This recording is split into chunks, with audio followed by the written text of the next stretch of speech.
करीब साल भर बाद किसान आंदोलन थम गया। कल किसान नेताओं ने सरकार के नए प्रस्ताव पर सहमति जताते हुए धरना खत्म करने का ऐलान कर दिया। दिल्ली के बॉर्डर पर जमे किसान कल शनिवार से घर वापसी शुरू कर देंगे।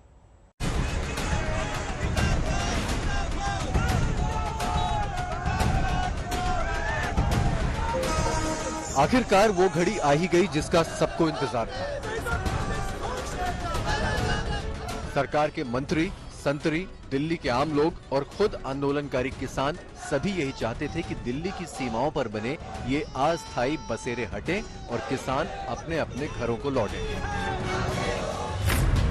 लेकिन ये ख्वाहिश पूरी होने में 1 साल से भी ज्यादा का वक्त लग गया। बहरहाल कल शाम से ही सिंघू बॉर्डर पर लगे टेंट खुलने शुरू हो गए। पिछले 328 दिनों से किसानों ने सिंघू को अपना घर बना लिया। चाहे वो लोहे के घर हो, चाहे वो बैम्बू के घर हो, अपने रहने की व्यवस्था किसान करके आए थे। यही कारण है कि 1 साल से ज्यादा सिंघू पर टिके रहे और अब समय आ चुका है कि सारे किसान घर की तरफ लौट चलें। और घर की तरफ लौटेंगे कैसे? जो कुछ पिछले 1 साल में बनाया है वो सबको धीरे धीरे करके अब तोड़ा जा रहा है, डिसमेंटल किया जा रहा है। एक तरफ आपको बैम्बू की शीट्स दिखेंगी, कई सारे घर यहाँ पे बैम्बू के बने हुए थे, तो कहीं पे ऐसे लोहे के स्ट्रक्चर्स को खड़ा किया गया था। अब क्योंकि उनकी मांग सरकार ने मान ली है तो किसानों को लगता है कि जीत उनकी हुई है और अब समय आ चुका है कि घर की तरफ प्रस्थान किया जाए। उधर गाजीपुर बॉर्डर पर भी कल यही आलम रहा। संयुक्त किसान मोर्चा के ऐलान के बाद यहां धरने पर बैठे किसानों ने जश्न मनाया और घर वापसी की तैयारी शुरू कर दी। लेकिन सामान समेटने से पहले बॉर्डर पर ही महिला आंदोलनकारियों ने कबड्डी मैच खेला। गुरुवार सुबह संयुक्त किसान मोर्चा ने सरकार से मिले दूसरे प्रस्ताव की समीक्षा की और पूरी बारीकियां समझने के बाद धरना खत्म करने पर अपनी रजामंदी का ऐलान कर दिया। सेनाध्यक्ष की अंत्येष्टि का दिन है, वो देखते हुए हमने उसको एक दिन पोस्टपोन किया है। परसों 11 तारीख को विजय दिवस मनाकर पूरे देश से यहां दिल्ली के सारे मोर्चे उठा लिए जाएंगे और देश भर में जहां पे भी धरने, मोर्चे ये सब लगे हुए प्लाजा पे कहीं कहीं पे, वो सब परसों से उठा लिए जाएंगे। यानी 11 दिसंबर को किसान सरकार पर अपनी जीत का जश्न मनाने के बाद धरना स्थल छोड़ना शुरू करेंगे। लेकिन बॉर्डर पूरी तरह खाली होने में 3 से 4 दिनों का वक्त भी लग सकता है। 11 तारीख से जाने शुरू होंगे लोग, तो वही 12, 13, 14 उम्मीद है कि 15 तारीख तक जाके मोर्चे खाली होंगे सारे। तो 3-4 दिन का लग जाएगा समय? हाँ लग जाएगा, इतने क्योंकि इतना सामान है, ये है, लोग जाएंगे, इनको लेकर जाएंगे, पाड़ने पड़ेंगे, तो बहुत सा वो है। तो लोग शुरू करेंगे कि अब शुरू हो जाएगा तो 2-3 दिन 4 दिन जो भी लगेगा अब लग जाएगा इसमें टाइम। हालांकि किसानों का दावा है कि आंदोलन पूरी तरह खत्म नहीं हुआ है। 15 जनवरी को संयुक्त किसान मोर्चा की फिर से बैठक होगी। बैठक में सरकार की कथनी और करनी की समीक्षा की जाएगी। अगर सरकार वादे से भटकती दिखाई दी तो किसान आंदोलन दोबारा शुरू कर सकते हैं। 15 जनवरी को हम लोग फिर बैठेंगे। सरकार ने अभी तक 15 जनवरी तक का जो समय है, मुकदमों से लेकर तमाम जो हमारे साथ उनके अनुबंध हुआ है, क्या किया है, उसका मूल्यांकन करेंगे। उसके पश्चात आगामी रणनीति हम तय करेंगे। लेकिन फिलहाल वक्त जश्न का है। लंबे अरसे बाद किसान घरों को लौटने के लिए तैयार हैं, वो भी जीत की खुशी के साथ। मांगे पूरी हुई, गिले शिकवे दूर हुए, कृषि कानून वापस हुए, अब मिले गले, अब मिले गले, फिर मिले या ना मिले, अब लौट चले, अब घर लौट चले। वापसी की तैयारी शुरू हो चुकी है। तमाम किसान जो हैं वो एक दूसरे से गले मिल रहे हैं। 1 साल का अंतराल जैसा गुजरा उसके बाद सब जानते हैं कि दोबारा मिलना शायद नामुमकिन हो, इसलिए अभी सब लोग एक दूसरे से मिलकर घर की तरफ विदा लेते हुए नजर आएंगे। और कहते भी हैं कि साल भर के अंतराल में सब किसान जानते हैं कि जो साल गुजरे, जो मौसम गुजरे, जो हालात गुजरे, वो बेहद मुश्किल भरे थे। लेकिन अब अंत भला तो सब भला, किसान आंदोलन खत्म होने के बाद वापसी करते हुए लोग नजर में आए। दिल्ली से ऐश्वर्या पालीवाल, अमित भारद्वाज, वरुण सिन्हा और मिलन शर्मा के साथ आज तक ब्यूरो। कोरोना काल में सरकार ने कृषि क्षेत्र के लिए योजनाओं की बौछार की है। इस वजह से किसानों की आमदनी में इजाफा हुआ है। इस बढ़ोतरी के बावजूद एमएसपी को कानूनी गारंटी बनाए बिना किसानों की आमदनी 2022 तक दोगुनी करने का सरकार का लक्ष्य अधूरा रहने का अनुमान है। इसके लिए कम जमीन वाली 80% ग्रामीण आबादी की इनकम बढ़ाने पर काम करना जरूरी है।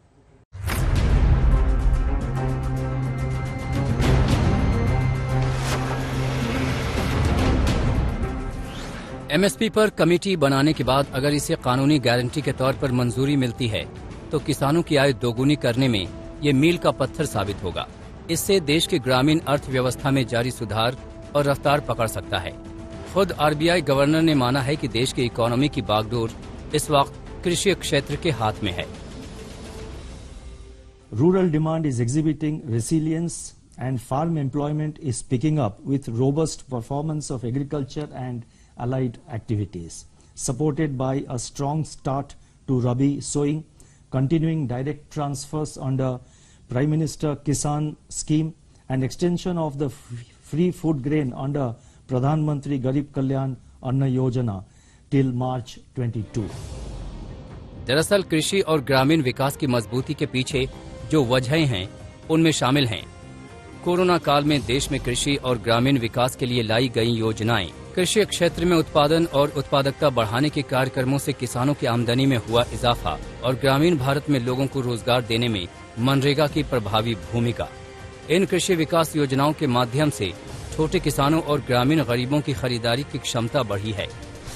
छोटे किसानों की जो समस्याएं हैं, जिनके पास थोड़ी जमीन है, उन्हें वैकल्पिक कुछ साधन आमदनी के उपलब्ध करवाना, इस तरह की जो बातें हैं उन पर ये कमेटी सहानुभूति पूर्वक विचार करके डिटेल्ड इसमें एक प्रोग्राम बनाए जिससे कि देश की जो 70% आबादी जो खेती पर आधारित है उसको लाभ मिल सके। अगर इंडियन फार्मर बी कीपिंग को अडॉप्ट करे, अभी भी गवर्नमेंट कई पॉलिसी लेके आती है तो बी कीपिंग के लिए कोई कंक्रीट पॉलिसी नहीं आ रही है। अभी भी इंडिया का जो बी कीपर है वो स्ट्रगल कर रहा है। अभी भी कई स्टेट्स हैं जहां पर बी कीपिंग हो सकती है, वहां पर बी कीपिंग अभी भी पहुंच नहीं पा रही है क्योंकि लोगों को अवेयरनेस नहीं है।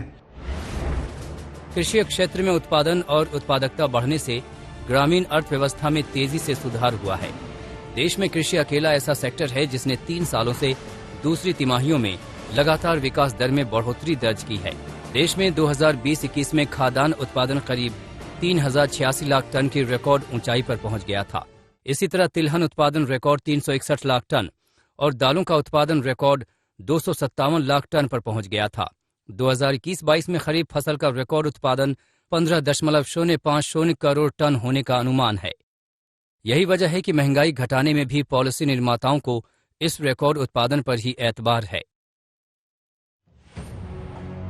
कोरोना की वजह से वापस गांव पलायन करने वाली देश की बड़ी आबादी को मनरेगा ने खासी संख्या में रोजगार दिया है। इससे भी लोगों की आय और क्रय शक्ति में इजाफा हुआ है। लेकिन ग्रामीण आबादी की आय बढ़ने के लिए अभी सरकार को ज्यादा कोशिशें करने की जरूरत है। एमएसपी को कानून बनाने के बावजूद देश के 80% किसानों की आमदनी बढ़ाना मुश्किल है क्योंकि उनके पास गुजारे लायक भी खेत नहीं है। ऐसे में वैकल्पिक माध्यमों से उनकी आमदनी बढ़ाने पर सरकार को विचार करना होगा। आज तक ब्यूरो। कुनूर हादसे में जनरल रावत के साथ 11 और जवान शहीद हुए। कोई यूपी का रहने वाला था तो कोई राजस्थान, कोई पंजाब तो कोई बंगाल, आंध्र प्रदेश जैसे राज्यों का रहने वाला था।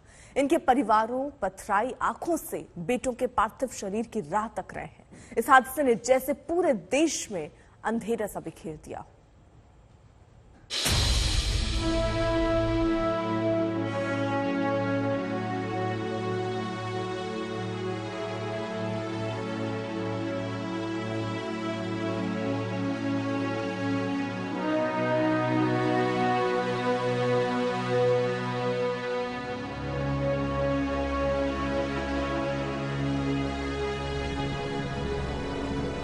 ऐसा भीषण हादसा इससे पहले न किसी ने सुना न देखा। दिल्ली के पालम एयरपोर्ट पर तिरंगे में लिपटे एक के बाद एक 13 ताबूत पहुंचने की ये तस्वीरें जिसने भी देखी उसकी आंखें छलक पड़ी। कुन्नूर विमान हादसे ने देश के सर्वोच्च सैन्य अफसर जनरल विपिन रावत और उनकी पत्नी को तो छीन ही लिया, उनके अलावा 11 और जवानों के घरों में मातम का अंधेरा छा गया। इन परिवारों को अपने बेटों के अंतिम दर्शन का इंतजार है, क्योंकि हादसा इतना भीषण था कि शवों की पहचान भी मुश्किल हो गई है।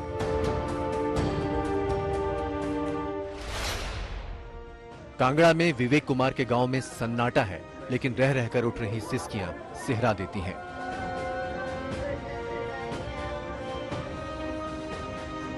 तीस साल के विवेक कुमार सेना में लांस नायक के पद पर तैनात थे। वो सीडीएस विपिन रावत के सिक्योरिटी अफसर की जिम्मेदारी संभाल रहे थे।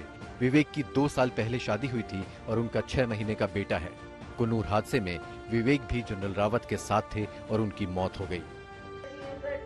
शव की पहचान के लिए सेना के अधिकारी विवेक के माता पिता के डीएनए सैंपल ले गए हैं। हमारा एक लौता सहारा था जो हमसे छिन गया है, तो सरकार से मैं गुजारिश करना चाहता हूँ कि मैं अपने बूढ़े माँ बाप का सहारा बनूं। वो मुझे अपना सरकारी नौकरी उपलब्ध करवाएं। विवेक की तरह चित्तूर के साईं तेजा भी सीडीएस रावत के पीएसओ थे। हादसे के वक्त वो भी उनके साथ थे। अभी पार्थिव शरीर घर नहीं पहुंचा, लेकिन जब से खबर आई है तभी से पिता बदहवास है।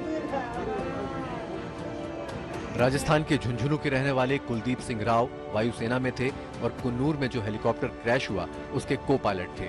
परिवार ने हादसे की खबर सुनी तो मानो बिजली ही गिर गई। गांव में कल से चूल्हा नहीं जला। उनका पार्थिव शरीर आज घर पहुंचेगा। देश के लिए अपने न्यौछावर किया उसने और देश के काम आया। मैं तो ये बोलता हूँ, अगर मेरे एक बेटा और होता तो मैं भी उसको देश के लिए भेजता, दूसरे को भेजता। तरनतारन में नायक गुरुसेवक सिंह के घर पर पूरा गांव जुटा है। पत्नी जसप्रीत कौर ने आंसुओं को जैसे बांध रखा है। जब शहीद का पार्थिव शरीर घर पहुंचेगा तब न जाने क्या मंजर होगा। कल उन्होंने वीडियो कॉल आई, असी सुते पे, ऐसी नहीं उठाई गई साडे तो। परसों रात मेरी गल हुई उन्होंने। आगरा के रहने वाले विंग कमांडर पृथ्वीराज चौहान की भी कुन्नूर हादसे में मौत हो गई।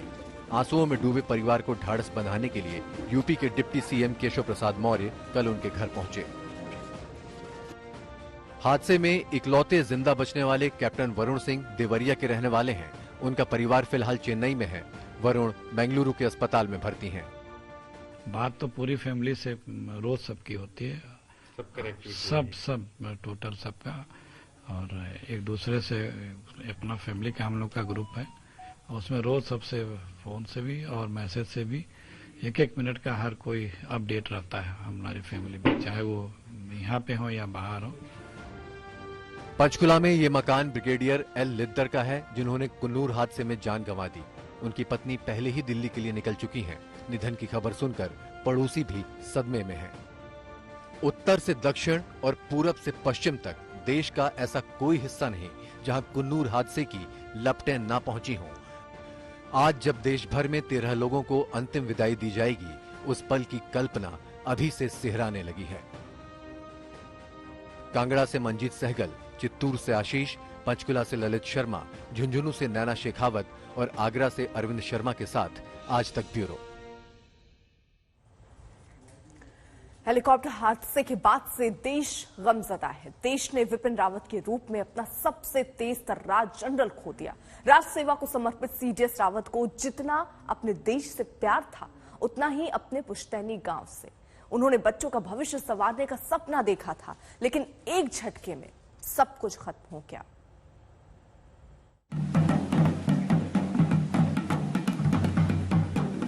विपिन रावत जिंदाबाद, जिंदाबाद। गांव लौटने में दिक्कत आती है, लेकिन एक बार जब सेवानिवृत्त हो जाएंगे जरूर गांव में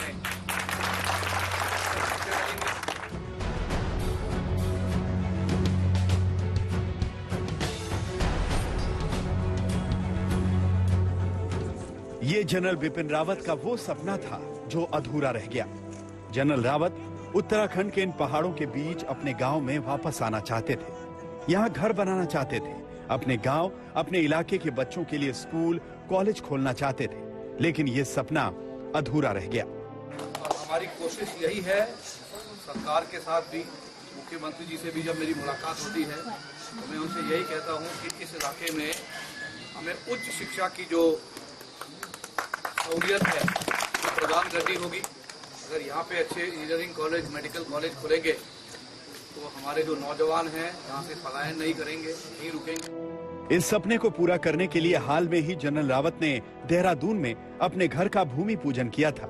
घर के निर्माण का कार्य शुरू भी हो चुका था ताकि यहाँ रहकर वो अपने गांव के विकास कार्यों पर नजर रख सकें, लेकिन हेलीकॉप्टर हादसे ने सब कुछ बदल दिया।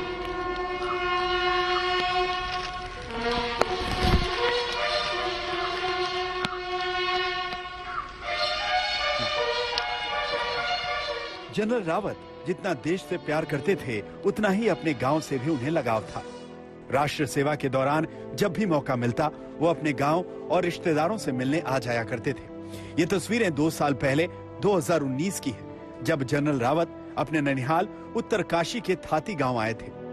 टेढ़ी मेढ़ी पहाड़ी पगडंडियों से होते हुए गांव में हर उस जगह पर गए थे जहां से उनकी यादें जुड़ी थी। उत्तरकाशी का थाती गांव तो पौड़ी जिले का सैंड उनका पैतृक गांव। यहाँ से उनके बचपन की कई यादें जुड़ी हुई हैं। पढ़ाई और नौकरी के सिलसिले में वो इस गांव में ज्यादा तो नहीं रहे, लेकिन जब भी समय मिला यहाँ आते रहे। हाँ, 2018 में आए थे वो तब 3-4 घंटे रहे यहाँ पर। उसके बाद रात को लैंसडाउन में रहे। तब इन्होंने यहाँ पर मकान बनाने के लिए कहा था अपने लिए, बगल में इधर। और यहाँ पर कहा था कि मैं आता रहूंगा, जाता रहूंगा, सबको प्लान जो यहाँ से बाहर बसे हुए हैं सबको वापस लाऊंगा। रिटायरमेंट के बाद गांव लौटने, घर बनाने का एक खूबसूरत सपना टूट गया, लेकिन जनरल बिपिन रावत के अचानक हुए निधन से गांव वालों का भी एक सपना टूट गया। जनरल रावत ने पिछली यात्रा के दौरान गांव में सड़क बनवाने का वादा किया था। जनरल साहब ने देश के पैसे बचाने के लिए बोला जब मैं रिटायर होऊंगा तब बनाऊंगा इसको। अब जनरल साहब तो चले गए, अब ऐसे ही रह जाएगा, कौन बनाएगा। और उस समय अब जनरल साहब बोल देते वहीं से कि बना तो बन जाती। 2 साल हो गए सर्वे हुए को जनरल साहब क्या, तो जनरल साहब ने बोला मैं रिटायर हूँ, अपने चाचाओं के लिए बोला और तब मैं बनाऊंगा, अपने घर भी बनाऊंगा, सड़क भी बनाऊंगा। तो जनरल साहब तो चले गए, अब कौन बनाए। उत्तराखंड के पैतृक गांव से लेकर मध्य प्रदेश के शहडोल में भी जनरल रावत के निधन पर एक शोक है। शहडोल के सोहागपुर में जनरल रावत की ससुराल थी। 1985 में यहाँ की एक रियासत के कुंवर मृगेंद्र सिंह की बेटी मधुलिका सिंह से उनकी शादी हुई थी। हेलीकॉप्टर हादसे में मारे गए 13 लोगों में जनरल रावत की पत्नी मधुलिका भी थी। तो दशहरा का जो पूजा पाठ थी वो हमारी बेटी ने अपने फूफा जी के साथ में अपने घर में उन्होंने किया था। तो तब तो ये मुलाकात बहुत अच्छी थी हम लोग की। उसके बाद बातचीत हुई है हमारी 10 दिन पहले उनसे। उन्होंने कहा था कि मैं प्रॉमिस करता हूँ कि मैं 2012 के बाद से नहीं आया हूँ, लेकिन जनवरी 2022 में मैं वादा करता हूँ कि मैं शहडोल आऊँगा। शहडोल आने का बोला था? हाँ, उन्होंने शहडोल आने का ससुराल मतलब अपने ससुराल आने के लिए जनवरी 2022 में उन्होंने कहा था।